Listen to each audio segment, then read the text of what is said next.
The gate agent's smirk was a weapon, her polite tone a thinly veiled insult. "Sir, that accent, are you sure you're in first class?" she'd asked the decorated black veteran. She couldn't know the storm she'd just unleashed upon the airline. Colonel Marcus Thorne, retired, a man whose 65 years were etched not in wrinkles but in an unwavering, dignified bearing, stood at JFK's Terminal 4. His dark, civilian suit, though impeccably tailored, couldn't quite conceal the ramrod posture of a career Marine. A subtle pin, a miniature of his silver star, was the only hint of a past that included 3 combat tours and commanding thousands.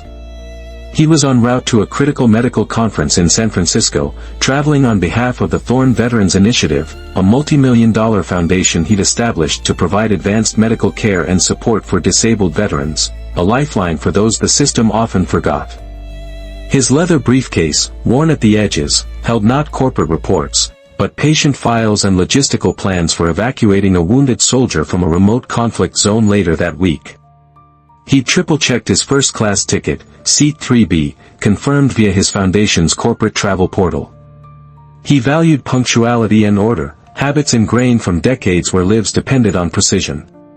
The pre-dawn chill of the terminal mirrored the coldness he often encountered, a subtle, dismissive air that followed men like him, even in places of supposed respect. He was prepared for the usual inconveniences of travel, but not for the deliberate indignity that awaited.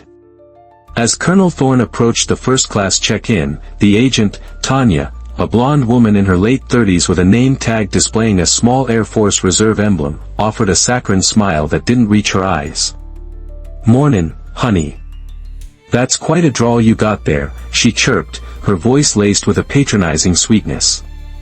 "First class to San Francisco?" Thorne, maintaining his composure, presented his ID and printed boarding pass. "Colonel Marcus Thorne. Seat 3B, confirmed." Tanya tapped at her keyboard, her smirk widening. Colonel, is it? Well, bless your heart.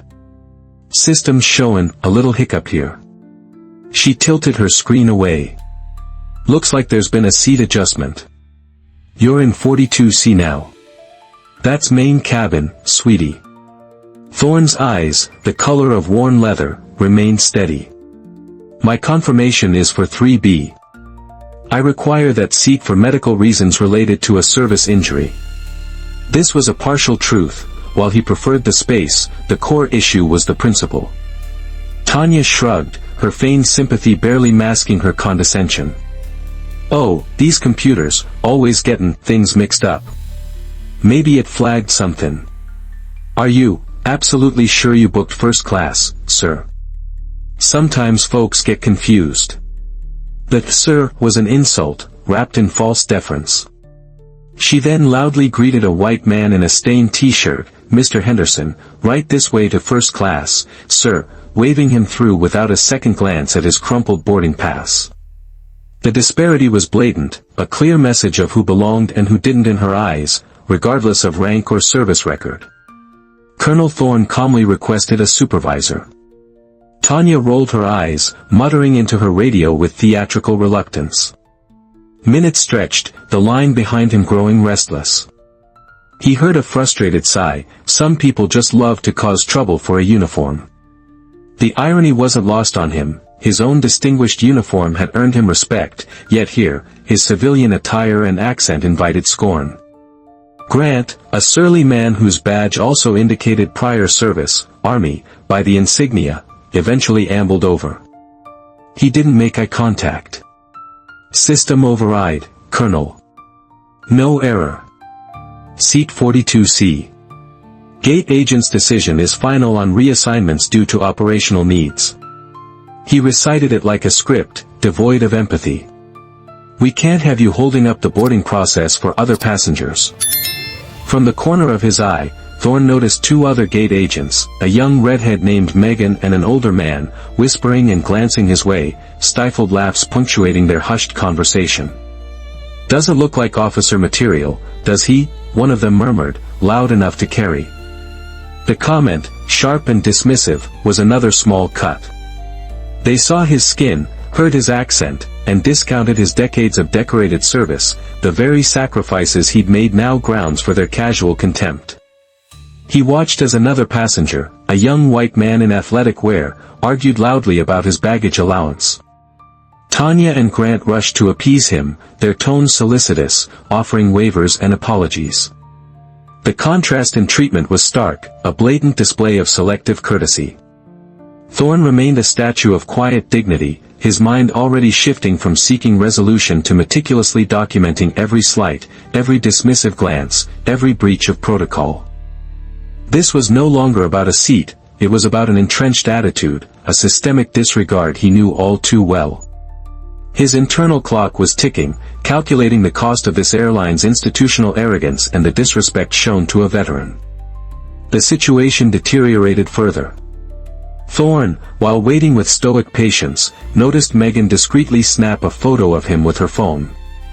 Moments later, his own secure internal alert system, monitored by his foundation's communication team, pinged. A staffer flagged a new post in a private airline employee social media group, a blurry photo of him captioned, "This colonel is having a meltdown 'cause he ain't in first." Hashtag entitled veteran hashtag JFK drama. Laughing emojis followed.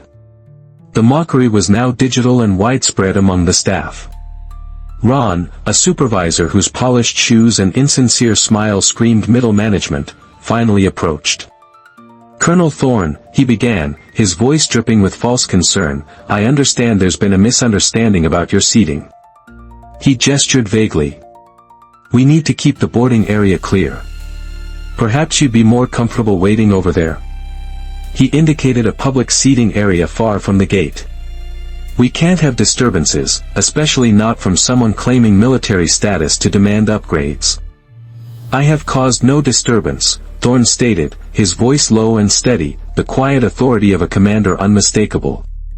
"I am merely requesting the seat I paid for and was confirmed, a seat chosen for reasons related to injuries sustained in service to this country." Ron's smile tightened. "Well, sir, sometimes these things happen. We have security protocols to consider when passengers become agitated." As if on cue, two airport police officers, their expressions impassive, began to drift closer. It was a classic intimidation tactic. They weren't there for safety, they were there to reinforce the airline's narrative that he, the decorated veteran, was the problem. The humiliation was precise, public, and clearly racially and professionally motivated, twisting his service into a point of contention. Just as the officers reached Thorne, a man in a sharp business suit stepped forward from the now stalled boarding line. "Excuse me, supervisor," he addressed Ron, his voice firm. "I couldn't help but overhear. This gentleman is a decorated colonel. I saw his credentials, including a Purple Heart. Why is he being denied his confirmed seat and treated like a disruption for respectfully inquiring?" Ron, momentarily flustered, stammered, "Sir, this is an internal airline matter." It became a public matter when your staff openly disrespected him and reassigned his seat without valid cause, especially considering his service record, the businessman countered. He introduced himself as a lawyer and a fellow veteran, Air Force, retired. "I'd be happy to review your operational needs for this reassignment, and perhaps discuss the ADA implications regarding service-related injuries." Nearby, Chelsea, a young flight attendant who had witnessed the initial exchange with Tanya, quietly approached Grant. "This isn't right," she murmured, her voice barely a whisper. "He's a veteran. We should be showing respect, not calling security on him." Grant shot her a venomous look. "Mind your own business, newbie, unless you want to be writing incident reports for the rest of your probation. Learn who to question and who not to." Chelsea flinched but held her ground, her disapproval evident in her stance. The businessman's intervention and Chelsea's quiet defiance were small sparks of decency. Thorne offered the businessman a curt, almost imperceptible nod of gratitude. These moments reminded him that not everyone was complicit. Ron, regaining his composure, smoothly redirected the intervening lawyer with platitudes and false assurances of a review. To Thorne, he said, his tone now tinged with forced patience, "Colonel, if you'll just come with me, we can sort this out privately. We need to take a statement regarding the incident and your concerns." He gestured towards a nondescript door marked "Authorized Personnel Only." Thorne, recognizing the tactic for what it was, removal from public view and further intimidation, a common method to manage problematic individuals, complied silently. He was escorted into a small, windowless room. Bare walls, a metal table, 2 chairs. It felt less like a customer service office and more like an interrogation room. "Someone will be with you shortly," Ron said, before closing the door with a decisive click. 13 minutes. Thorne counted them, each one a drop of calculated disrespect. 13 minutes of stark isolation, designed to make him feel insignificant, to break his composure, perhaps to make him miss his flight by attrition. No one came. No statement was taken. It was a deliberate act, a power play. Finally, a flustered young airline employee, his uniform hastily put on and his name badge crooked, hesitantly opened the door. Colonel Thorne," he stammered, clearly out of his depth. They told me to tell you that your original flight has, completed boarding. And your previous seat assignment for 3B was reassigned and is occupied. They said they'll try to accommodate you on a later flight, if possible." He avoided eye contact, then added in a near whisper, "I heard one of the supervisors say something about. He doesn't fit the first-class brand image." "I'm sorry, sir. It's not right." The naive honesty of the young man confirmed Thorne's suspicions. This wasn't incompetence, it was malice. Colonel Thorne exited the terminal without a word, his face an unreadable mask of composure. The public humiliation, the deliberate erasure, had solidified his resolve. This was no longer about a single flight, it was about a systemic rot, a culture of disrespect that targeted not just him, but the values he represented: honor, service, and integrity. Reaching the relative anonymity of the arrivals hall, he retrieved a small, unassuming satellite phone from his briefcase, a device reserved for critical communications for the Thorne Veterans Initiative.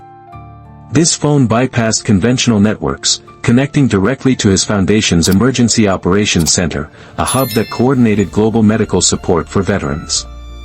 "Activate Protocol Nightingale," he said, his voice calm but carrying the unmistakable weight of command that had once directed battalions.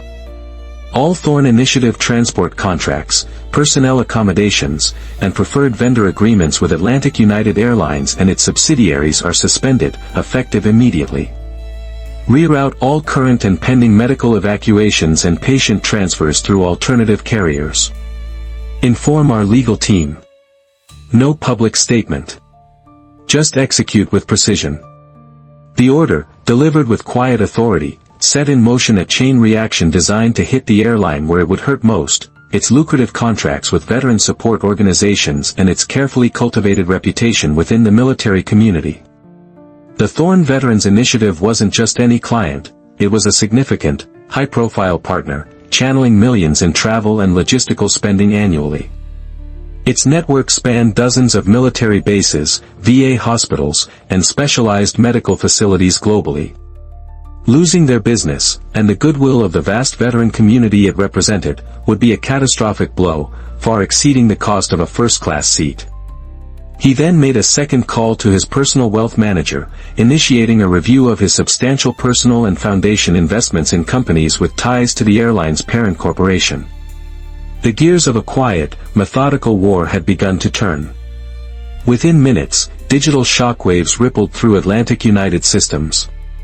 At JFK, the station manager, David Anderson, received a priority alert flashing across his screen: critical vendor contract suspension, Thorne Veterans Initiative. His blood ran cold. The Thorne account was one of their largest and most prestigious institutional clients, deeply intertwined with military and government travel, not just individual high-value passengers. This was a Tier 1 crisis. Simultaneously, booking systems for group travel associated with military conferences, Wounded Warrior Project events, and veteran rehabilitation programs began flashing mass cancellation notices. Premium lounge staff found their access codes for Thorne Initiative executives and their sponsored veterans suddenly invalidated. Anderson scrambled, his mind racing to understand the precipice they stood on. He vaguely recalled a minor gate incident report involving a disruptive passenger earlier that morning, initially dismissed by his subordinates as routine. He pulled it up. Colonel Marcus Thorne. The name now blazed with ominous significance. He sprinted towards Terminal 4, dread coiling in his stomach. How could a simple seat dispute escalate so catastrophically? He found Tanya at the gate, casually filing her nails, seemingly oblivious. The elderly black colonel from earlier? The one with the accent, she said with a shrug when Anderson frantically questioned her. Yeah, we moved him. He was making a fuss about his seat. Ron handled it, said he was being belligerent. The casual indifference, the blatant mishandling of a VIP with deep connections to the armed forces and a sterling record, horrified Anderson. He knew this wasn't just about lost revenue, it was about a fundamental betrayal of trust with a community the airline actively courted for its patriotic image and lucrative government contracts. The financial and reputational fallout was just beginning, and it was going to be immense.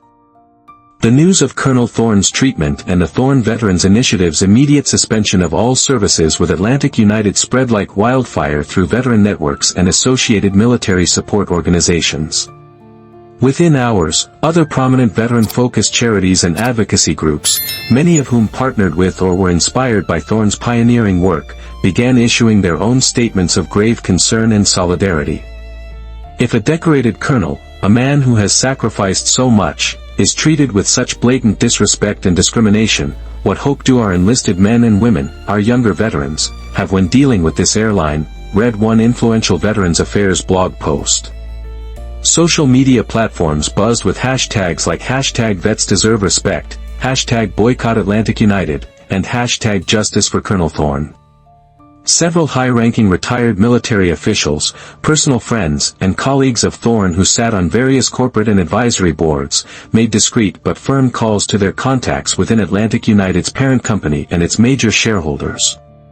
They expressed their profound disappointment and hinted at broader repercussions for the airline standing within the defense community and its eligibility for future military transport contracts. The airline's carefully cultivated image as a veteran-friendly carrier was crumbling under the weight of its own actions. No official statement came from Colonel Thorne or his foundation. The silence was more damning than any accusation. It allowed the narrative to be driven by the facts of the incident and the spontaneous, unified outrage of the military community. Atlantic United's PR department, caught completely off guard and lacking credible information from its own ground staff, struggled to formulate a coherent response as the crisis deepened, fueled by the airline's own employees' discriminatory actions and the swift, decisive, and unified response of a powerful, interconnected network that Colonel Thorne had spent a lifetime building, serving, and earning the unwavering loyalty of. The financial and reputational hemorrhage for Atlantic United was immediate and severe. By midday, their stock price had dipped noticeably as institutional investors, many with veteran employment initiatives, reacted to the potential loss of significant government-linked contracts and the unfolding public relations nightmare. The #hashtag Atlantic United disgrace trended globally. Internally, panic set in. An emergency board meeting of the parent company was convened. David Anderson, JFK's station manager, found himself grilled by furious executives, demanding answers he struggled to provide. Tanya, Grant, and Ron were immediately suspended without pay pending a full investigation, their smug confidence evaporating as they were escorted from the premises by airport security, the stark reality of their actions crashing down. Megan, the agent who posted the mocking photo, was identified through IP tracing of the social media post and faced immediate termination for violating company social media policy, privacy standards, and bringing the company into disrepute, with potential legal action from the airline itself for damages incurred. The airline's CEO issued a hastily prepared public apology, but it was widely panned by media and veteran groups as too little, too late, and insincere. It failed to mention Colonel Thorne by name or address the specific nature of the discrimination and disrespect shown to a veteran. The military community saw it as a calculated, inadequate attempt at damage control rather than genuine remorse or a commitment to change. The internal investigation, expedited under immense pressure, quickly revealed a pattern of similar, less publicized complaints against the staff involved, particularly regarding their treatment of minority passengers and those with regional accents perceived as unrefined. The operational needs cited for Thorne's seat reassignment were found to be entirely fabricated by the gate staff to cover their discriminatory actions. The system hadn't just failed, it had enabled and protected prejudicial behavior. Atlantic United, facing mounting pressure, plummeting bookings for military-affiliated travelers, and catastrophic financial losses, initiated sweeping, unprecedented changes. The CEO, under direct pressure from the board and major institutional shareholders, resigned. A new interim leadership team, with a clear mandate for deep cultural reform and rebuilding trust with the veteran community, was appointed. Their first act was to reach out personally to Colonel Thorne, not with excuses or defensive statements, but with a comprehensive, actionable plan for restorative justice and systemic change. This plan included mandatory, intensive anti-discrimination, cultural sensitivity, and veteran awareness training for all employees, from gate agents to senior executives, developed in direct consultation with organizations like the Thorne Veterans Initiative and other leading veterans advocacy groups. The airline committed to significant, multi-year financial contributions to veteran support charities, focusing on those aiding disabled and minority veterans. Furthermore, they established a permanent, independent advisory council on diversity, inclusion, and veteran affairs, inviting Colonel Thorne to nominate several key members to ensure genuine oversight. Tanya, Grant, and Ron were formally dismissed following the investigation, their careers in the aviation industry effectively over due to the high-profile nature of their misconduct. Megan, facing public shame and unemployment, reached out anonymously to a restorative justice program, one coincidentally funded by a Thorne Foundation grant, seeking to understand the profound impact of her actions and make amends. Colonel Thorne, after careful consideration and direct engagement with the new, seemingly sincere leadership, agreed to a phased reinstatement of the Thorne Veterans Initiative's contracts. This reinstatement was explicitly contingent on demonstrable, independently verified, and sustained improvements in the airline's culture, practices, and treatment of all passengers, particularly veterans. He made it clear this was not about forgiveness, but about ensuring such an incident would never happen again to any service member or citizen. Months later, at the annual Thorne Veterans Initiative Gala, Colonel Marcus Thorne stood before a room filled with service members, supporters, and a humbled, visibly changed delegation from Atlantic United's new leadership. He didn't recount the JFK incident in detail. Instead, he spoke of dignity, respect, and the unwavering vigilance required to uphold them, not just in uniform but in all walks of life. The uniform changes, the battlefields shift, he said, his voice resonating with quiet power, but the honor we are owed for our service, and the honor we must show to others, regardless of their station, remains constant. Systems are made of people. And people can always choose to build bridges of understanding, or erect walls of prejudice. Choose wisely. His actions had sparked more than just an airline overhaul, they ignited a wider, national conversation about how veterans, especially those from minority backgrounds, are treated in civilian life. The power of one man's dignified stand against injustice had rippled outwards, creating lasting change and serving as a testament to the strength found in quiet resolve and collective action. What are your thoughts on holding institutions accountable for the actions of their employees? How can we collectively ensure that respect for those who've served is more than just a slogan? Share your experiences and opinions in the comments below. Remember to comment, respect, and subscribe for more stories of justice and transformation.